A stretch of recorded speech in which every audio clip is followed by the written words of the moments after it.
Namaste everyone. My name is Shruti Mishra. I'm assistant professor in Government Girls PG College, Ratangarh. And in last video, we started the series on figures of speech. And in that same series, today I have brought a second video for all of you. So first I will request यदि आपने पहला video नहीं देखा है, तो आप first video देखें ताकि आप सिस्टमैटिक तरीके से सीरीज को समझ सके.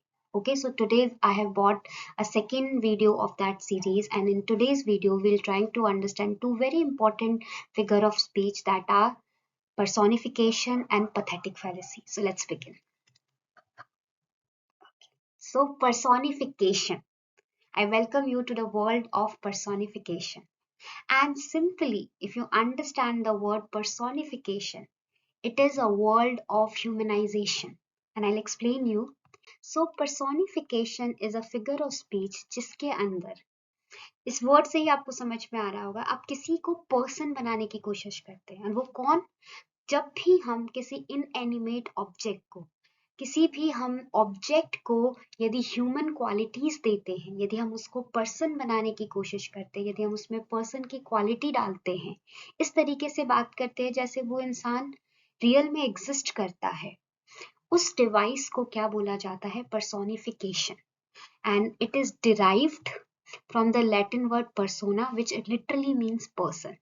So, figure of speech in which any object are given person-like qualities. So, this device is personification. I hope it is clear. Very simple.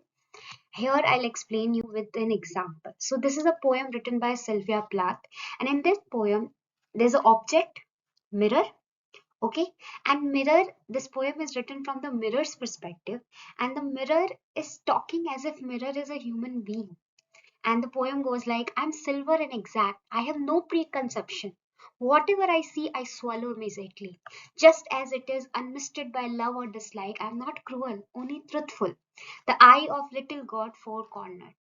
तो इसमें मिरर इंसान की तरह बात कर रहा है मिरर के अंदर इंसान की क्वालिफिकेशन को डाला है सिल्विया प्लाथ ने कि वो क्रूअल नहीं है वो सच बोलता है वो इंसान की तरह जो भी देखता है वो अपने अंदर समा लेता है so all these are human qualities isn't it solo not cruel truthful तो इस प्रोसेस में जब किसी ऑब्जेक्ट को पर्सन की क्वालिटीज दी जाती है जब भी पोएट ये यूज करते हैं तो वो क्या यूज करे they are using personification. And बच्चों one thing that I want you to understand by understanding these concepts, in concepts का कोई मतलब नहीं है यदि सिर्फ आप इनको एग्जाम में पास करने के लिए याद कर रहे हैं. These are the devices जो आपको एक जिंदगी को देखने का एक नया नजरिया देता है आपकी राइटिंग को आपके एक्सप्रेशन को ब्यूटीफुल बनाता है.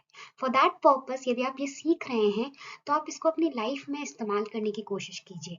सो here what we have learned कि इस डिवाइस को सीखने के बाद आप ये सोचिए कि मेरे आसपास जो भी ऑब्जेक्ट हैं वो क्या सोचते होंगे वो उनकी आवाज कैसी होगी यदि आप अपने आसपास कुछ भी देखते हैं तो उनके पर्सपेक्टिव को उनके वॉइस को समझने की कोशिश कीजिए. For that I have exercise for you which I want you to try on your own. मैं चाहती हूँ यदि आप इस चीज को जेन्युइनली सीखना चाहते हैं सो आई वुड रिक्वेस्ट यू कि हम अपने आसपास जो भी चीज देखते हैं तो कोई भी एक ऐसी चीज चुन लिए जो आपके दिल के बहुत करीब है. You know, any objects, for example, it can be phone, it can be your pillow, any object which is very close to your heart. Okay, and assign human qualities to that object. और imagine कीजिए कि यदि वो object आपसे बात करे यदि वो ऑब्जेक्ट आपको कुछ बोले यदि उसको फील होता होगा तो वो क्या सोचता होगा. And then write from the perspective of that object. आप किसी भी भाषा में लिखिए. It can be English, it can be Hindi, and I would love to read it. So आप प्लीज कोशिश कीजिए और कमेंट बॉक्स में लिख के मुझे शेयर कीजिएगा. I would love to read and give you perspective. So that's in that way आपका पर्सोनिफिकेशन सिर्फ एग्जाम के लिए तैयार नहीं होगा आपकी जिंदगी के लिए भी आप की एक नजर डेवलप हो जाएगी. कोई भी चीज जो आप अपने आसपास देख रहे हैं कैसे हम उसको एक कनेक्शन के पर्सपेक्टिव से ह्यूमन क्वालिटीज में कन्वर्ट करके एक नए नजरिए से देख सकते हैं.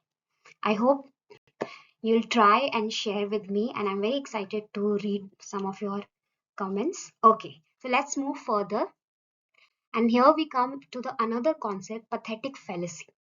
ये कॉन्सेप्ट क्यों मैंने पर्सोनिफिकेशन के साथ लिया है बिकॉज ये most of the time student gate confused and ये एक एक्सट्रीम फॉर्म ऑफ पर्सोनिफिकेशन है.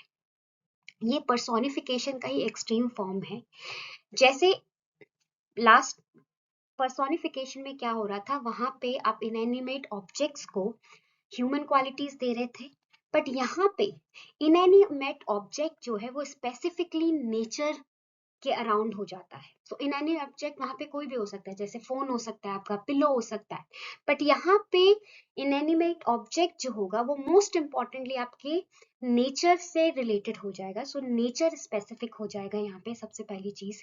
एंड दूसरी चीज यहाँ पे जो डिफरेंस है वो ये है कि वहां पे क्या हो रहा था, वहां पे you are giving them human qualities, but here these inanimate objects and nature share the feeling of joy, sorrow of man.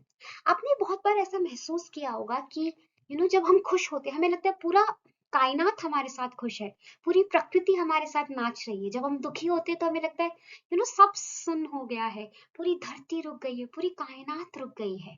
That feeling, that device when poet use, actually they are using pathetic fallacy। तो ये जो device है ये किसने invent किया है, ये phrase John Ruskin ने इन्वेंट किया है इसको 1856 में। एंड इसमें human feelings of joy and sorrow to nature and objects of nature, जब ह्यूमन अपनी फीलिंग्स को nature and objects of nature के साथ अट्रीब्यूट करता है कि मैं खुश हूं तो आसमान झूम रहा है, हिंदी में आप यू नो नाच रही है धरती पूरे। आप बहुत सारे फिल्मी गानों में ये देखेंगे यू नो एंड देन यहाँ पे एक और वर्ड जो इंटरेस्टिंग है वो है फेलिसी। फेलिसी का मतलब ये फैक्ट नहीं है, ये एक भ्रम है, इसलिए इसको फेलिसी बोला गया है, because this can not be a fact. Nature हमारे साथ झूमता नहीं है। एंड जॉन रस्किन ने इसे पैथेटिक फैलेसी इसलिए बोला है क्योंकि ये कब होता है, जब हम एक्सट्रीम इमोशन में होते हैं, when we are under the influence of extreme emotion. उस टाइम में हमें ऐसा लगता है कि पूरी कायनात, पूरा नेचर हमारे साथ झूम रहा है, हमारे साथ दुखी हो रहा है। That's why it's type of fallacy. ये फैक्ट नहीं है, ये रियलिटी में नहीं हो सकता है, but because we are under the emotion, we are under extreme emotion, इसलिए वी फील लाइक दैट कि नेचर जो है हमारे इमोशन को फील कर रहा है। There is a connection between we and nature. तो हम हमारे इमोशन को, हम ह्यूमन इमोशन को नेचर पे डाल देते हैं, नेचर के साथ फील करते हैं, और इस प्रोसेस को, इस डिवाइस को क्या बोला गया है, pathetic fallacy. I hope it's clear. Now I will give you the example.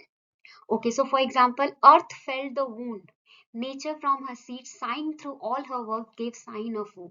So earth को वो दर्द महसूस हुआ, sighing, earth is sighing. Okay, then earth cannot show so brave a sight, and heaven views it with delight. Heaven views it with delight. Clear? Dances, leaf is dancing. So nature पे आपने qualities अपनी डाली है, human qualities डाली। Now let's come to the quick summary, and these two devices come under the category of imagination, figure of speech based on imagination, because it is a power of imagination। ये human की imagination है कि हम objects के अंदर human qualities डाल रहे हैं, हम नेचर के अंदर अपनी फीलिंग्स को ट्रांसफर कर रहे हैं। तो this is result of a imagination. That's why these two can come into the category of figure of speech based on imagination. Now quick summary में हम समझते हैं। personification में inanimate objects हैं, कोई भी ऑब्जेक्ट, फोन, पिलो, कोई भी ऑब्जेक्ट जो आपके आसपास है, जब उसके अंदर हम ह्यूमन क्वालिटीज, ह्यूमन एक्शंस को डाल देते हैं, हम ह्यूमन जैसे उसके बारे में सोचते हैं, then what we are doing, what poets are doing, they are using personifications like speaking, walking, acting, behaving like humans। जैसे फोन है, कभी आपने सोचा फोन सोचता होगा तो क्या सोचता होगा कि जब जरूरत हो तो मेरे को अपने पास रख देते हैं, और जैसे ही वो जरूरत खत्म हो जाती है मुझे पटक दिया जाता है। सो हियर हमने फोन के अंदर ह्यूमन क्वालिटीज कि वो सोच रहा है, उसको फील हो रहा है, that is personification. I hope it's clear now. And pathetic fallacy जो है ये भी एक पर्सोनिफिकेशन का टाइप ही है, बट यहाँ पे डिफरेंस क्या आ जाता है कि यहाँ पे नेचर, यहाँ पे पर्सोनिफिकेशन में कोई भी ऑब्जेक्ट हो सकता है, पैथेटिक फैलेसी में आपका जो नेचर है उसके अंदर ह्यूमन फीलिंग्स को ट्रांसफर किया जाता है इन द फॉर्म कि हम जैसा फील कर रहे हैं वही नेचर फील कर रहा है। यदि हम खुश हैं तो पूरी कायनात खुश है, पूरा नेचर खुश है, हम दुखी हैं तो पूरा नेचर दुखी है। ये वाला जो पर्सोनिफिकेशन का टाइप है, that is known as pathetic fallacy. और ये जो है ये फैलेसी है बिकॉज ये रियलिटी में फैक्चुअल नहीं हो रहा है, this is a part of our imagination जो हम एक्सट्रीम इमोशन के इन्फ्लुएंस में फील कर रहे हैं। So that's all for today's video. I hope ये चीज आपको समझ में आई होगी। अब आपको पर्सोनिफिकेशन एंड पैथेटिक फैलेसी का कॉन्सेप्ट क्लियर होगा। यदि आपको ये अच्छा लगा है तो प्लीज आई वुड रिक्वेस्ट आप पर्सोनिफिकेशन वाली एक्सरसाइज को जरूर कीजिएगा एंड मुझे कमेंट में टाइप करके भेजिएगा। I would love to read your responses, क्योंकि इन सब चीज़ों का मतलब तभी है जब हम इन चीज़ों को यूज़ करके अपनी राइटिंग को, अपनी इमेजिनेशन को स्ट्रॉन्ग करें, अपने पर्सपेक्टिव को स्ट्रॉन्ग करें। That's first thing. And second thing, यदि आपने पहले का वीडियो नहीं देखा है तो आप सिस्टमैटिक तरीके से वीडियो देखें। और यदि आपको इनकी पीडीएफ चाहिए तो प्लीज़ आप मेरे टेलीग्राम चैनल को ज्वाइन कर सकते हैं, वहाँ पे मैं पीडीएफ शेयर करती रहती हूँ, so you can join that.